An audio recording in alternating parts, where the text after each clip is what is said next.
आज हम आपको सुनाने जा रहे हैं महाशिवरात्रि की महान कथा।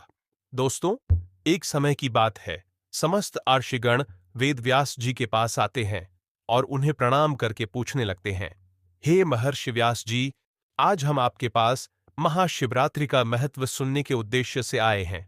आपसे अनुरोध है कि आप हमें महाशिवरात्रि का महत्व सुनाएं। मित्रों, आप इस ज्ञानवर्धक प्रस्तुति में खो जाएं। उससे पहले हम आपको बता दें कि इस वीडियो को आधा अधूरा देखने की गलती बिल्कुल भी नहीं करें, क्योंकि यह भगवान शिव की ज्ञानवर्धक प्रस्तुति है जो आपके जीवन से जुड़ी हुई है। इस रहस्य ज्ञान को जानने के बाद आपके जीवन से जुड़े समस्त पाप, लोभ, क्रोध, मोह खत्म होगा। मित्रों, कहा जाता है कि कभी भी किसी व्यक्ति को भगवान शिव की कथा को आधा अधूरा नहीं सुनना चाहिए, क्योंकि आधा अधूरा ज्ञान हमेशा विष के समान होता है। इसीलिए मित्रों, आपसे यही आग्रह है कि आप इस वीडियो को बिना स्किप किए अंत तक जरूर देखिए। साथ ही इस वीडियो को एक लाइक करके हमारे चैनल पॉकेट सेंस को अवश्य सब्सक्राइब कर लीजिए।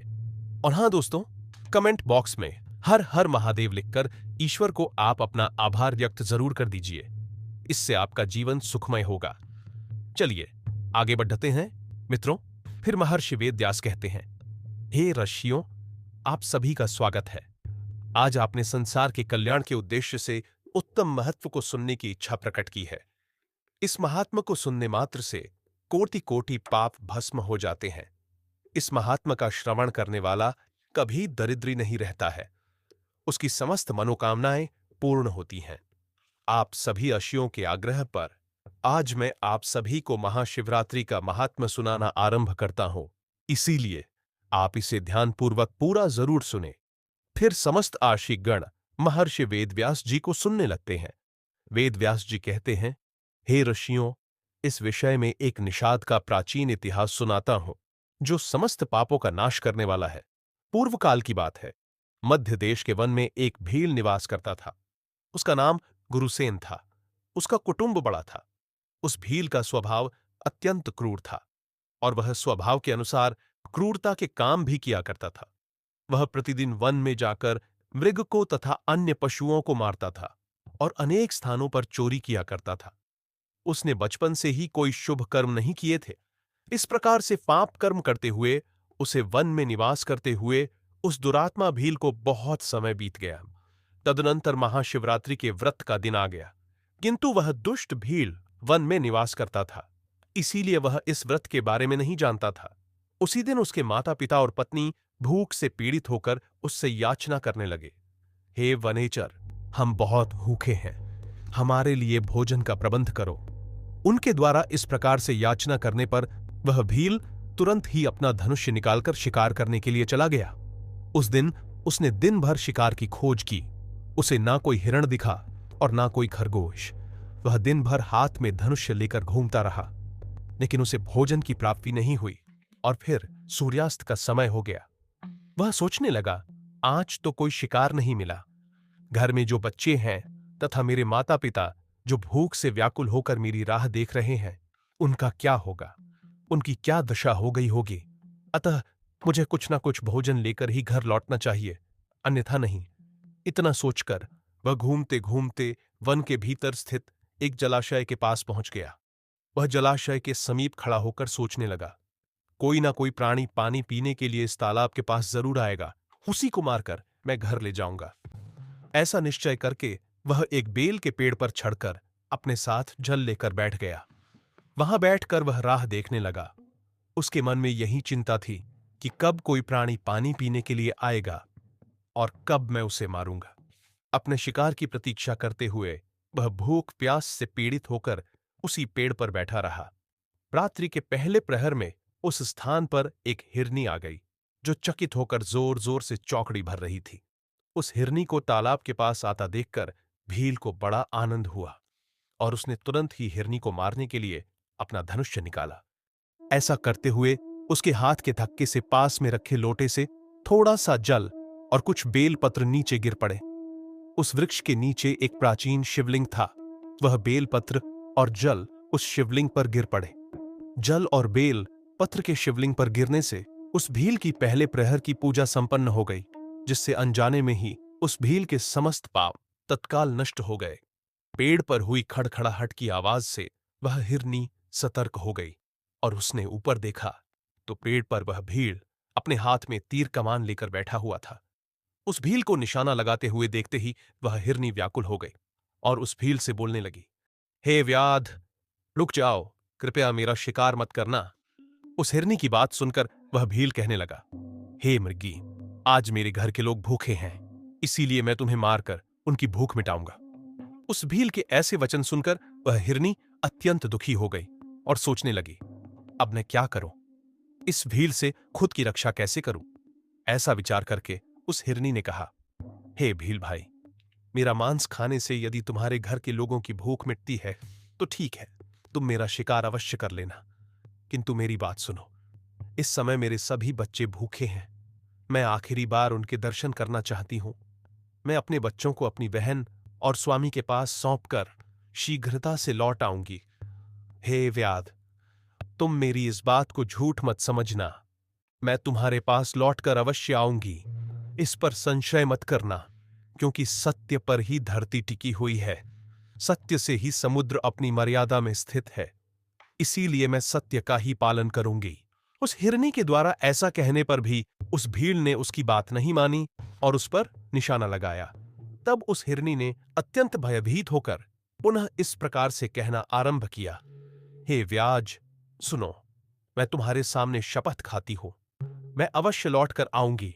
जो पाप ब्राह्मण को वेद बेचने पर लगता है, पति का अपमान करने वाली तथा व्यभिचार करने वाली स्त्री को जो पाप लगता है, किए हुए उपकार को न मानने वाले को जो पाप लगता है, भगवान शंकर की पूजा न करने वाले को, दूसरों के साथ धोखा करने वाले को, छल करने वाले को, विश्वासघात करने वाले को जो पाप लगता है, वही पाप मुझे लगेगा यदि मैं लौट कर नहीं आई तो। इस प्रकार से अनेक शपथ खाकर वह हिरनी चुप हो गई। उस हिरनी के ऐसे वचन सुनकर उस व्याध को उस पर विश्वास हो गया और वह कहने लगा, हे मृगी, ठीक है, अब तुम अपने बच्चों से मिलने के लिए जाओ और जल्दी लौटकर वापस आ जाओ। फिर वह हिरनी बड़े हर्ष के साथ पानी पीकर अपने बच्चों से मिलने के लिए चली गई। इतने में ही रात का पहला पहर भील के द्वारा जागते ही जागते बीत गया। फिर अचानक उस स्थान पर उस हिरनी की बहन उसे खोजते खोजते उस तालाब के पास आ गई। उसे देखते ही उस भील ने तुरंत अपना धनुष्य निकाला और उस हिरनी की बहन को निशाना बनाया। ऐसा करते ही फिर से पहले की तरह ही बेलपत्र और जल नीचे स्थित शिवलिंग पर जा गिरा। उस भील के द्वारा दूसरे पहर की भी पूजा संपन्न हो गई। फिर पेड़ के ऊपर से आवाज आते ही उस हिरनी की बहन ने ऊपर देखा तो वह भील बैठा हुआ था। उसे देखते ही वह हिरनी की बहन बोलने लगी, हे वनेचर, रुक जाओ, ये क्या कर रहे हो। भील ने पहले की तरह उत्तर दिया कि मैं अपने परिवार की भूख मिटने के लिए तेरा शिकार कर रहा हूं। यह सुनकर वह मृगनी बोलने लगी, ए व्याध, मेरी बात सुनो, मैं धन्य हूं, मेरा जीवन सफल हो गया, क्योंकि मेरे इस शरीर को खाने से किसी की तृप्ति हो रही है। परंतु तुम मुझे अभी मत मारना, घर पर मेरे छोटे छोटे बच्चे हैं, इसीलिए तुम मुझे एक बार जाने दो। मैं मेरे बच्चों को अपने स्वामी और बहन के पास सौंपकर तुरंत ही लौट आऊंगी। फिर वह भील कहने लगा, मुझे तुम्हारी बात पर विश्वास नहीं है, मैं तेरा शिकार अवश्य करूंगा, पहले ही मैं एक शिकार खो चुका हूं। यह बात सुनकर वह हिरनी भगवान विष्णु की शपथ खाकर कहने लगी, ए व्याध, मैं जो कहती हूं उसे ध्यान से सुनो। यदि मैं लौट कर ना आऊं तो मेरा सारा पुण्य नष्ट हो जाए, क्योंकि जो वचन देकर तोड़ देता है उसके पुण्य नष्ट हो जाते हैं। जो पुरुष अपनी पत्नी को त्यागकर दूसरी स्त्री के पास जाता है, जो भगवान विष्णु का भक्त होकर भी शिव जी की निंदा करता है, जो अपने माता पिता का श्राद्ध नहीं करता, ऐसे लोगों को जो पाप लगता है वही पाप मुझे लगे यदि मैं लौट कर न आई तो। उस मृगी की बात सुनकर उस भील को बड़ी दया आ रही और वह कहने लगा, हे मृग, ठीक है, तुम जाओ और शीघ्रता से लौट कर आओ। फिर वह हिरनी की बहन भी जल पीकर अपने बच्चों से मिलने के लिए चली गई। इतने में ही रात का दूसरा पहर जागते ही उस भील ने बीता दिया। फिर रात्रि के तीसरे प्रहर का आरंभ हुआ। वह उन दोनों हिरणों के लौटने का इंतजार करने लगा, लेकिन उन दोनों में से कोई भी नहीं आई। फिर उसने देखा कि एक हिरण उस मार्ग से आ रहा है। वह बड़ा ही हष्ट-पुष्ट था। उस हिरण को देखते ही भील को बड़ा हर्ष हुआ और उसने धनुष पर तीर चढ़ाया और निशाना लगाया। ऐसा करते समय फिर से थोड़ा सा जल और बेलपत्र नीचे शिवलिंग पर गिर पड़े। उससे भगवान शिव की तीसरे प्रहर की भी पूजा संपन्न हो गई। पेड़ के ऊपर से पत्तों की आवाज आते ही उस हिरण ने ऊपर की ओर देखा तो वह भील पेड़ पर बैठा हुआ था। उस भील को देखते ही वह हिरण घबरा गया और बोलने लगा, हे व्याध, क्या कर रहे हो? रुक जाओ। भील कहने लगा, मैं अपने परिवार के लिए भोजन की तलाश में हूं, इसीलिए अब मैं तुम्हारा शिकार करने जा रहा हूं। भील की बात सुनकर वह हिरण कहने लगा, हे व्याध भाई, अगर तुमने यहां पर आई हुई मेरी दोनों पत्नियों को मार डाला है तो बिना विलंब किए तुम मेरे भी प्राण ले लो, क्योंकि उनके बगैर मैं जीवित नहीं रह सकता। जिस प्रकार से तुम्हारे लिए तुम्हारा परिवार महत्वपूर्ण है, उसी प्रकार से मुझे भी मेरा परिवार अत्यंत प्रिय है। यदि तुमने उन्हें जीवन दान दिया है तो मुझे कुछ समय के लिए जाने दो, मैं अपनी पत्नियों से मिलकर लौटकर वापस आ जाऊंगा। उस हिरण की ऐसी बात सुनकर उस भील को बड़ा विस्मय हुआ। उसके मन में रात भर का सारा घटनाक्रम घूमने लगा। वह हिरण से कहने लगा, हे मृग, तुमसे पहले तुम्हारी दोनों पत्नियां यहां पर आई थी, वह भी ऐसे ही झूठे वचन कहकर गई है और अभी तक लौट कर नहीं आई है। अभी तुम खुद के प्राण संकट में देखकर झूठ बोलकर चले जाओगे और लौटकर नहीं आओगे, फिर मैं किसका शिकार करूंगा? मेरा परिवार तो भूखा ही मर जाए। फिर वह हिरण कहने लगा, हे व्याध भारी, मैं जो कुछ भी कहता हूं उसे ध्यान से सुनो। मुझ में असत्य नहीं है। यह सारा चराचर सत्य से ही टिका हुआ है। जिसके वचन झूठे होते हैं उसका पुण्य उसी क्षण नष्ट हो जाता है। इसीलिए हे भी, तुम मेरी प्रार्थना सुनो। शिवरात्रि में भोजन तथा मैथुन करने से जो पाप लगता है, झूठी गवाही देने से जो पाप लगता है, दूसरों का धन हड़पने से जो पाप लगता है, वही पाप मुझे लगे यदि मैं लौट कर ना आऊं। उस हिरण के ऐसे वचन सुनकर वह भील कहने लगा, हे मृग, ठीक है, तुम जाओ, अपनी पत्नियों से मिलकर शीघ्रता से लौट कर आओ। फिर वह हिरण भी लौटकर अपने घर की तरफ चला गया।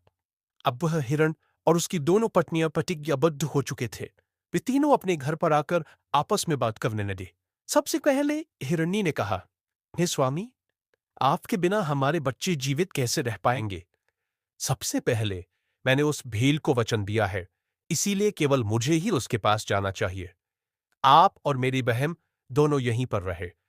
उसकी बात सुनकर हिरनी की बहन बोलने लगी, ए बहन, मैं तुम्हारी सेविका हूं, इसीलिए आज मुझे ही उस भील के पास जाना चाहिए। तू यहीं पर रहो। उन दोनों की बात सुनकर वह हिरण बोलने लगा, हे प्रिय, तुम दोनों यहीं पर रुक जाओ और बच्चों का पालन करो। माता के समान बच्चों की रक्षा कोई नहीं कर सकता और बच्चों को माता के दूध की भी आवश्यकता होती है। इसीलिए केवल मुझे ही उस भील के पास जाना चाहिए। अपने पति की इस बात को दोनों हिरणियों ने स्वीकार नहीं किया और वे दोनों अपने पति से कहने लगी, हे स्वामी, पति के बिना स्त्री का जीवन नष्ट हो जाता है, इसीलिए हम भी आपके साथ चलते हैं। फिर वे तीनों ही अपने बच्चों को सांत्वना देते हैं और पड़ोसियों को सौंपकर उस शिकारी के पास जाने लगते हैं। उन्हें जाते देख उनके बच्चे भी उनके पीछे पीछे जाने लगे। वह भील उसी वृक्ष पर उनकी प्रतीक्षा करते हुए बैठा था। फिर वे सभी हिरण उस स्थान पर पहुंच गए। उन सभी को अपने पास आता हुआ देखकर वह शिकारी बहुत प्रसन्न हुआ और उसने उन सभी को मारने के लिए अपने धनुष्य पर बाण चढ़ाया। ऐसा करते हुए पुनः थोड़ा सा जल और बेलपत्र शिवलिंग पर गिर पड़े। इससे उस भील की चौथे प्रहर की पूजा भी संपन्न हो गई। चौथे प्रहर की पूजा होते ही उस भील के समस्त पाप भस्म हो गए। अनजाने में ही उसने महाशिवरात्रि का व्रत पूर्ण कर लिया, जिससे उसको दुर्लभ ज्ञान प्राप्त हुआ। उसका हृदय पाप से मुक्त हो गया और उसके अंदर भगवत शक्ति का वास हो गया। वह सोच में लगा, यह सभी मृग ज्ञानहीन पशु होने पर भी धन्य है, क्योंकि यह सभी अपने शरीर से ही परोपकार में लगे हुए हैं। यह सभी सत्य का पालन करने वाले हैं, किंतु मैं तो महापापी हूं। प्रतिदिन अनेक प्रकार के पाप करके मैंने अपने परिवार का पालन किया है। अब मेरी क्या गति होगी? मैंने जन्म से लेकर अब तक केवल पाप ही किए हैं। मेरे जीवन पर धिक्कार है। इतना सोचकर उस भील ने अपने बाण को रोक लिया और कहने लगा, हे श्रेष्ठ भृगु, मैं तुम्हारी सत्यवाणी से अत्यंत प्रसन्न हूं, इसीलिए अब मैं तुम्हारा शिकार नहीं करूंगा। तुम सभी अपने घर को लौट जाओ। उस भील के द्वारा इतना कहते ही भगवान शिव उस पर तत्काल प्रसन्न हो गए और वे उस स्थान पर प्रकट हो गए और उन्होंने बड़े ही प्रेम से उस भील से कहा, हे भील, मैं तुम्हारे व्रत से प्रसन्न हूं, अब तुम कोई वर मांग लो। अपने सामने भगवान शिव को देखकर उस भील के हाथ से धनुष गिर पड़ा और वह भगवान शिव को बारंबार प्रणाम करने लगा और कहने लगा, हे प्रभु, मैं आपके दर्शन से ही धन्य हो गया। अब मुझे कुछ नहीं चाहिए। तुम्हारे वंश की वृद्धि होगी, सभी देवता तुम्हारी प्रशंसा करेंगे। फिर एक दिन भगवान श्री राम तुम्हारे घर पर आएंगे और तुमसे मित्रता करेंगे। तुम उनकी सेवा करके दुर्लभ मोक्ष को प्राप्त करोगे। उसी समय वे सभी मृत भगवान शिव का दर्शन करके मृग योनि से मुक्त हो गए और दिव्य देह धारण करके विमान पर बैठकर दिव्य लोक को चले गए। तभी से उस पर्वत पर भगवान शिव दयादेश के नाम से प्रसिद्ध हुए, जो दर्शन और पूजन करने पर तत्काल भोग और मोक्ष प्रदान करने वाले हैं। महर्षि व्यास कहने लगे, हे ऋषियों, इस प्रकार से अनजाने में ही महाशिवरात्रि का व्रत करने के कारण उस भील को भगवान शिव की कृपा प्राप्त हुई। संपूर्ण शास्त्रों में महाशिवरात्रि के व्रत को सर्वोत्तम कहा गया है। इस प्रकार से मैंने आप सभी को महाशिवरात्रि के व्रत का महात्म सुना दिया है। फिर सभी आर्ष महर्षि व्यास को प्रणाम करने लगे। तो दोस्तों, यह थी महाशिवरात्रि की व्रत कथा। इस कथा को पूरा सुनने के लिए आप सभी का धन्यवाद। यह कथा आपको कैसी लगी कमेंट करके अवश्य बताएं। जानकारी अच्छी लगी तो वीडियो को लाइक जरूर करें और कमेंट में हर हर महादेव जरूर लिखें। साथ ही चैनल को सब्सक्राइब करें। आप सभी का धन्यवाद। हर हर महादेव।